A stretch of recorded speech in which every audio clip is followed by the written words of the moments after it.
曾經喺教育局任職，而家係一間教育社企創辦人嘅程佩玉，多年嚟見到家長感到壓力同埋無助，佢提醒家長一定要識得為自己減壓，要做翻自己嘅本分，就係你自己係咪一個開心嘅家長咯？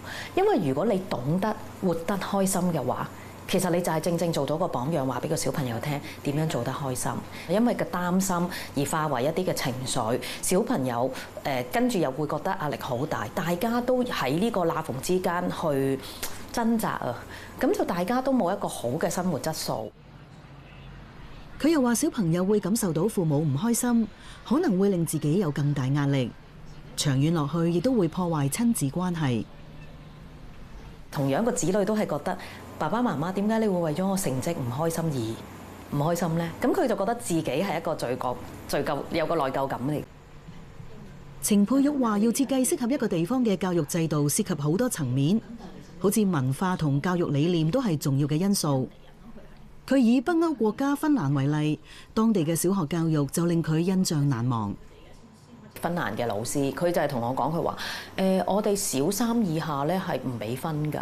咁我即係聽到我都好愕然嚇，真係唔俾分㗎，一啲分都唔俾。佢話係啊，咁我話咁佢哋做咩？佢話咁佢哋上堂真係學玩啊，學或者一啲我哋叫做就係叫軟性技巧 social skills 啊咁樣。咁佢哋覺得呢個基礎打得好嘅話咧，咁跟住其他啲嘢之後再教落去咧就容易好多嘅。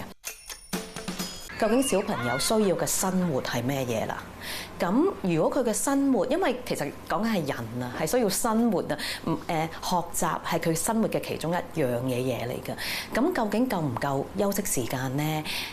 我好記得就係國際兒童基金會都有個提倡啦，就係話起碼小朋友有1個鐘頭嘅真係純粹玩嘅時間嘅每一日，呢個係基本權利嚟嘅。究竟而家小朋友有冇呢？講緊做晒功課嘅時間7、8點，未講係溫書喎。